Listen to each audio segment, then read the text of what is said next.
agradarle a personas de la tercera edad, ya que son un blanco fácil por ser indefensos y que en su mayoría se encuentran solos en sus casas. Entonces, esta mujer arriba a la casa de la persona sobre la que va a cometer un hecho delictivo para posteriormente sustraer de su vivienda bienes, bienes materiales. Esta persona tiene una vida o tuvo una infancia difícil, una infancia, vivía en hacinamiento y era víctima de abuso por parte de un miembro de su familia. Podemos decir que era víctima de abuso de su padrastro. Entonces, ¿cómo puedo abordar este caso en particular? Desde el punto de vista criminológico, nosotros no vamos a resolver la parte normativa, no vamos a resolver la parte penal, vamos a desligarnos de eso porque eso es competencia de los juristas.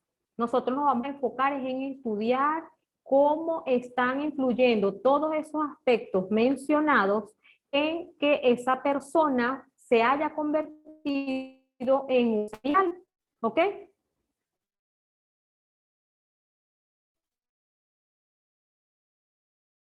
Dar el caso que yo les voy a dejar allí por la plataforma virtual.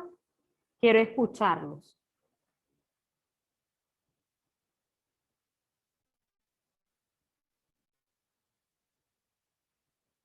Javier, Homero, Yorley, bienvenidos y bueno, espero que interactuemos un poco para que primero rompamos el hielo y podamos trabajar de una manera más... Ajá, Javier, lo estoy leyendo.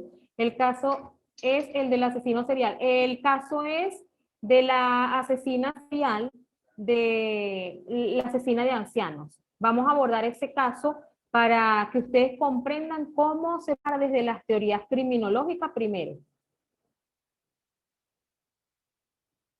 De las que les mencioné, tenemos la teoría de la elección racional, en donde el delincuente es igual al hombre no delincuente, donde no hay ninguna propensión a convertirse en delincuente más que su propia decisión. Tenemos la teoría de las oportunidades rutinarias, ya que a un determinado sujeto se le ofrece la posibilidad de cometer ciertos hechos delictivos, ya que puede conocer su objeto de delito y ver a su víctima, ya que existen oportunidades racionales para ello. Tenemos las teorías médico-biológicas, que son las teorías de la escuela positivista. Tenemos la teoría psicológica, si es porque el delincuente tiene algunos trastornos psicológicos, tiene alguna patología psiquiátrica, tiene algunas características morfológicas, características físicas, o si por el contrario esta persona está más influenciada por la sociedad, por la interacción que tiene con con sus grupos familiares, con sus grupos pares, con su entorno social, o si es el medio ambiente, el entorno, el espacio físico, perdón, el que le está ofreciendo la posibilidad de convertirse en delincuente y cometer esa serie de hechos delictivos de las que se convirtió en autor. Exactamente, no vamos a entrar en el campo de lo penal, porque el caso que yo les voy a plantear ya va a estar esclarecido, incluso la persona está en libertad, la persona ya pagó su condena, pero ¿qué hacemos con estudiar algo que ya fue, ya se cometió? Me pueden preguntar eso, entonces yo les voy a responder como respondería un médico. Si usted fue, ya por ejemplo, ya usted fue víctima, por ejemplo, en el caso que estamos viviendo en la actualidad, fue víctima del COVID-19. ¿Para qué yo quiero estudiar el COVID-19? Si ya usted fue víctima del COVID-19. Bueno, lo quiero estudiar para evitar que otras personas se sigan propagando la enfermedad y o usted se pueda contagiar con una nueva cepa más agresiva.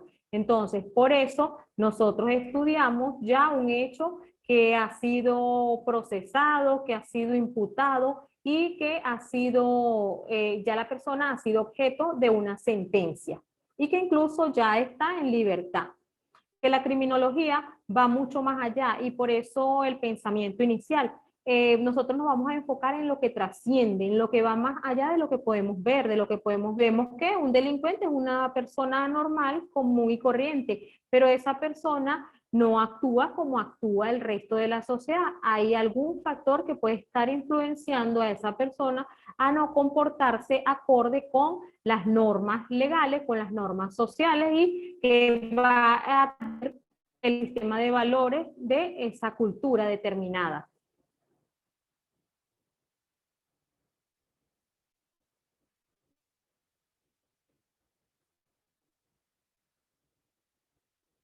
Ok, cuando mencioné que la joven había sido objeto, que había sido víctima de violación o de abuso sexual por parte de un miembro de su familia, es un familiar de la asesina serial. ¿Quién? Vamos a colocarle un nombre para que no se nos haga tan difícil.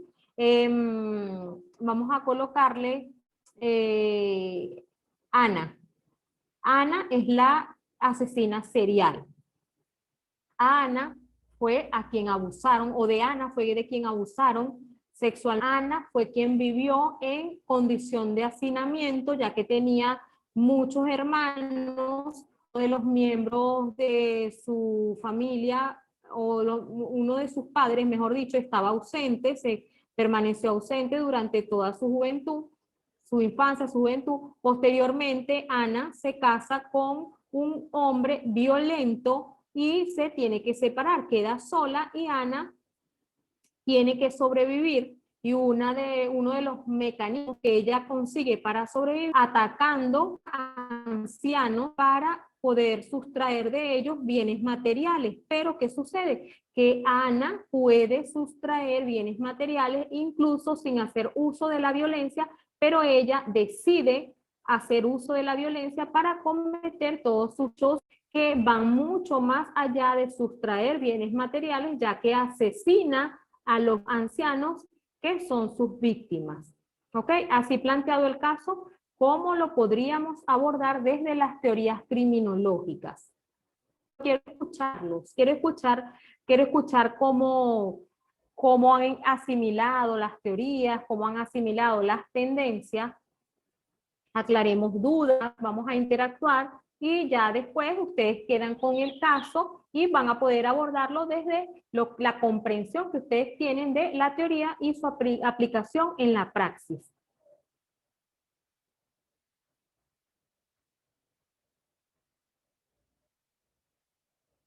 Los escucho.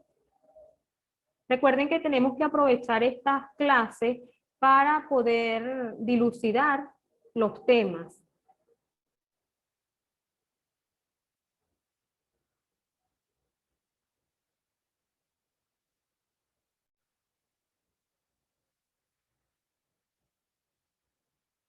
O por lo menos planteenme alguna duda que les haya quedado de la unidad 1. Recuerden que ya hoy se inicia la unidad 2.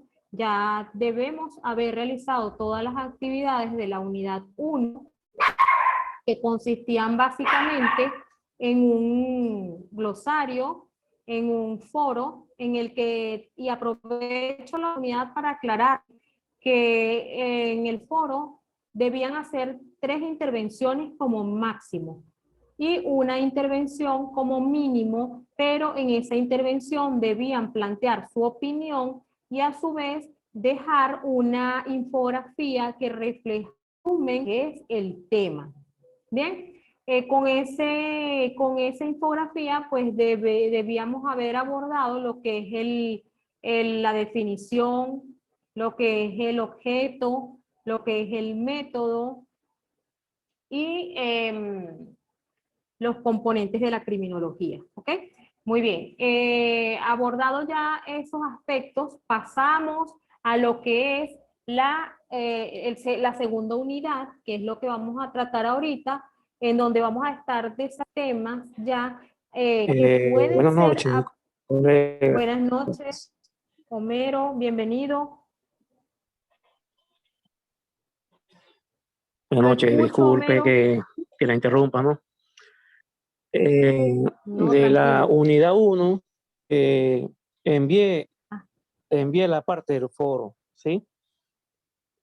Lo que no me quedó muy sí. bien entendido es la infografía. La infografía, ¿de qué manera se realizará, pues, o la tengo que realizar? Esa es la duda que tengo hasta ahorita. Ok. Ok, muy bien. Porque en su intervención faltaría nada más eso para que usted pueda completar la actividad y pasar ya a la unidad 2. Las infografías la van a realizar como tipo imagen. La pueden realizar en algún programa y luego guardar la imagen JPG para que se pueda visualizar allí en el foro. Usted lo que va a colocar allí es como un esquema, la información esquematizada de lo que estamos tratando, que como les dije es la definición de algún autor o esquematizar una definición que usted considere pertinente. Puede reflejar allí lo que es el objeto de estudio de la criminología, lo que es el método de estudio de la criminología y los componentes de la criminología. Y olvidaba la relación de la criminología con otras ciencias, que fue básicamente lo que se habló en el video de los mitos de la criminología, que allí se habló, se abordó el tema de cuál es la relación que existe entre la criminología y la criminalística, la relación que existe entre la criminología y el derecho penal, la relación que existe entre la criminología y las ciencias forenses. Entonces, lo que va a hacer básicamente es como un esquema gráfico que, bueno, la infografía pues le permite colocar imágenes, le permite colocar iconos que reflejen la información que usted quiere aportar. Entonces, ya queda a su libre criterio cómo la va a estructurar, pero la va a colocar allí en el foro, la va a agregar igual que agregó el texto, la va a agregar y la va a seleccionar guardar imagen para que se pueda reflejar allí en el foro. Aclarada la duda, vamos a leer el comentario. Ajá, en el caso de la joven abusada sexualmente por su padrastro, debemos buscar qué influyó mediante los aspectos de estudios para adoptar ese comportamiento. Ok, la pregunta con respecto al comportamiento, lo que estamos estudiando aquí, en el caso particular, y se los aclaro porque en el caso que yo les planteo, pudiéramos estudiar la conducta de todas las personas que están alrededor de la persona que comete el hecho delictivo. Sin embargo, siempre es que el caso vaya enfocado al estudio de un delincuente determinado o de una persona que ha cometido simplemente un hecho desviado, va enfocado a estudiar la integralidad de esa persona. Pero no debemos ahondar en lo que sería la conducta de las personas que están alrededor, sino cómo influyen las conductas de esas personas que están alrededor en el comportamiento del delincuente que es al que estamos estudiando, ¿sí? Para no distorsionar nuestro enfoque, nuestro estudio y la perspectiva del mismo.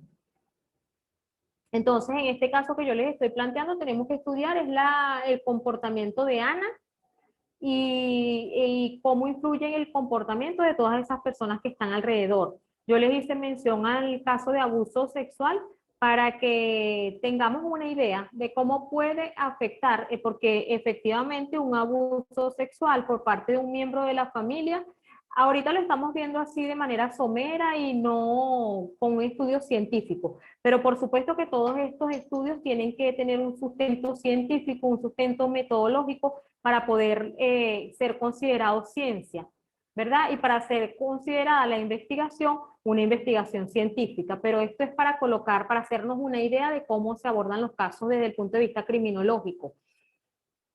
Yo puedo evaluar por qué ese comportamiento de esa persona en la actualidad es tal. Y por supuesto que esto va a tener una raíz, un sustento, un fundamento. Una conducta criminal no es criminal de hoy para mañana, a menos que esté influenciado por algún factor que lo va a hacer tendiente a cometer ese determinado hecho delictivo. Si bien es cierto que el comportamiento es un proceso, un conjunto de fases para llegar a convertirse en eso, también es cierto que todos somos potencialmente delincuentes, solamente que tenemos autocontrol, porque existen, por ejemplo, los mecanismos de control informal, como la familia, la religión, el sistema educativo, que nos reprime de esos comportamientos criminales y no nos permiten convertirnos, aunque en algún momento determinado hayamos querido cometer un hecho delictivo. Por ejemplo, estar en un sitio donde hay oportunidad, hay un auto abierto y hay un objeto de valor eh, muy llamativo. Entonces, bueno, ahí pudiéramos convertirnos en potenciales criminales, pero no lo hacemos porque nosotros tenemos un sistema de valores que no nos los permite, o porque yo pienso que existe una figura celestial que me está viendo, y también porque me da miedo la sanción, porque no quiero parecer ante la sociedad como un indeseable. Ven, todos esos aspectos tienen importancia y repercusión en el surgimiento del comportamiento delictivo, que en el criminal todos esos mecanismos que acabo de mencionar fallan o están ausentes. Pero esto hay que estudiarlo desde un punto de vista profundo para no incurrir en los errores de la escuela, antes de la escuela clásica, que no se hacían estudios minuciosos y se responsabilizaba a una persona de un hecho delictivo que era ajeno a controlarlo. Ok. Bueno, Doctora, disculpe, eso va... Ajá, lo escucho. Ajá, lo escucho. disculpe la interrumpa. Pienso que en el caso de Ana, ¿no? En el caso de Ana, o sea, como objeto de estudio en este momento, del ejemplo que estamos dando, pienso que debe tener una connotación superior a nivel psicológico de la persona, de la víctima, en este caso Ana, por ser abusada sexualmente por un familiar directo, que es ser abusada por otra persona que no tenga ningún grado de consanguinidad. Pienso yo que eso la lleva a convertirse en ese asesino serial, ¿no? Pienso yo, ¿no? A nivel de lógica. Ok, Homero. Bien. Con ese argumento estaríamos trabajándolo desde un punto de vista lógico. Recuerden que el sistema de administración de justicia trabaja desde la lógica abstracta, y establece que un comportamiento tal va a ser sancionado con una pena tal. Entonces, lo que buscamos en criminología es superar el razonamiento abstracto, el razonamiento lógico, pero en este particular es válido lo que dice Homero, porque tiene gran repercusión la connotación familiar allí en cuanto al hecho. ¿Qué vamos a hacer nosotros? ¿Qué va a hacer Homero como investigador? Él se planteó esa hipótesis. ¿Qué va a hacer él? Va a buscar cuáles son los postulados de las teorías psicológicas y de las teorías psiquiátricas que puedan encajar en esa hipótesis que él está planteando. Yo, Homero, voy a buscar si es verdad que en psicología existe algún postulado de que el factor familiar en cuanto a un abuso sexual es más influyente en alterar la conducta del individuo que el abuso sexual por parte de una persona ajena a la familia. Así podré sustentar mi caso en particular con una teoría que ya ha sido investigada científicamente y que ha sido reconocida por estudiosos y tratadistas especialistas en el área, ¿ok? Así como lo planteó Homero, vamos a irnos haciendo hipótesis según el caso para poder abordarlo, pero científicamente, ¿ok? No solamente con suposiciones, con prenociones, con prejuicios, no. Vamos a hacerlo desde el punto de vista científico, ¿ok? Bueno, básicamente eso es lo que vamos a hacer cuando lo abordemos desde la teoría criminológica, de las teorías criminológicas, desde las tendencias criminológicas. Ahora, ¿qué pasa por su mente cuando yo les digo que ese mismo caso de Ana lo vamos a abordar desde la victimología? Si consideramos que la victimología estudia a la víctima y a todo lo que está relacionado con ella, ¿ok? La victimología es una ciencia tal como lo es la criminología, como lo es la sociología, la antropología, también es una ciencia multidisciplinaria, también es una ciencia empírica y es una ciencia humana, porque estudia el comportamiento humano de las víctimas. Pero ¿qué sucede? Que la victimología nace posterior al nacimiento de la criminología y nace, así como la criminología nace a la sombra del derecho, y por eso es que en algunos textos ustedes van a encontrar que la criminología es una rama del derecho. Ya yo lo dejé claro en los mitos acerca del estudio de la criminología, pero sí lo van a encontrar porque hay autores que todavía consideran que la criminología es una rama del derecho. No lo es, pero algunos... Asimismo van a encontrar que la victimología es una rama de la criminología, porque la victimología surge especialmente porque la criminología se enfoca en el estudio de la víctima, sí, porque la víctima es objeto de estudio de la criminología, pero estudia a la víctima en relación con el delito. ¿Qué sucede? Que no solamente se es víctima de un delito, también se es víctima de un desastre natural, también se es víctima de un hecho fortuito, de un caso en específico que no tenga nada que ver con delito. Entonces, por eso la victimología y perfila dentro de su objeto de estudio el estudio de la víctima en relación con el delito. La victimología se plantea una serie de hipótesis que también verificamos a través de tipologías victimales. La criminología plantea que tipologías delictuales, porque eso es lo que nos compete en criminología. La victimología se plantea tipologías victimales, así como la criminología plantea factores criminógenos, que serían, por ejemplo, los mecanismos de control social, la sociedad, los factores hereditarios, los factores biológicos. Bueno, la victimología se plantea factores victimógenos.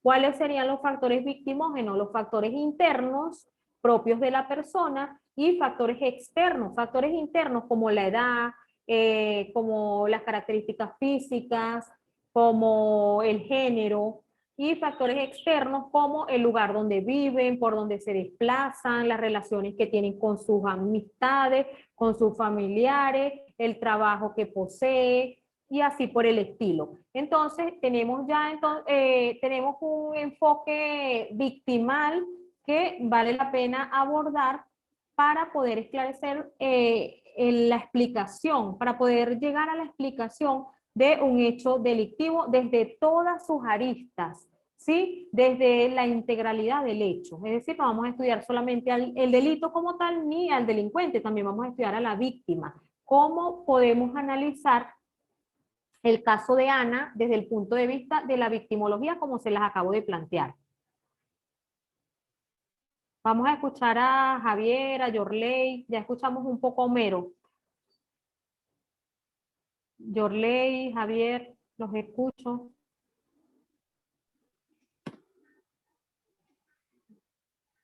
Homero, me escucho.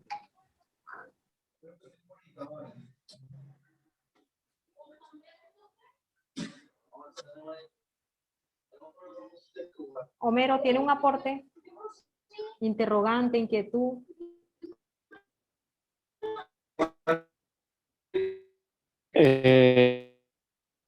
Sí, sí, bueno, Se distorsionó un poco el audio. Eso también habría que agregar, que debe tener la victimología con el derecho Homero, penal, discúlpeme, ¿no? Eso ¿puede también. repetir? Ajá, hágame el favor y repita porque se distorsionó un poco el audio. ¿Me escucha, doctora? Sí, ahora sí lo escucho. ¿Me escucha? Ok, o sea que estaba planteando Sí. la relación que tiene o debe tener la victimología con el derecho penal, ¿no? En este caso, una relación de asociación, o sea, de historia de ese derecho penal. ¿En función de qué? En función de que, obviamente, del interés por la individualización, ¿no? De esa persona eh, que ha sido el victimario.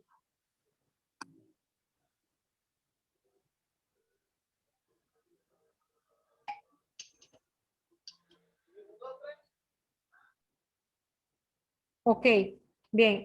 Cuando hablamos de victimología y hablamos del proceso de victimización, por supuesto allí entra en juego lo que es la victimización primaria, que sería la relación que tiene una persona que ha sido víctima de un hecho delictivo con el sistema de administración de justicia. Por ejemplo, cuando una persona llega a colocar la denuncia, se encuentra directamente con esos órganos que se encargan de administrar justicia y que en algunas oportunidades pueden generar más victimización. Por ejemplo, cuando una persona va, en este caso Ana, que va a colocar, no, Ana cuando era adolescente, que va a colocar la denuncia por haber sido víctima de abuso sexual. Entonces, a veces solamente el simple hecho de relatar nuevamente los hechos la hace revivir ese hecho tan desagradable. También cuando les dicen que esperen o le prestan la atención debida, bueno, esto hace referencia a la victimización primaria.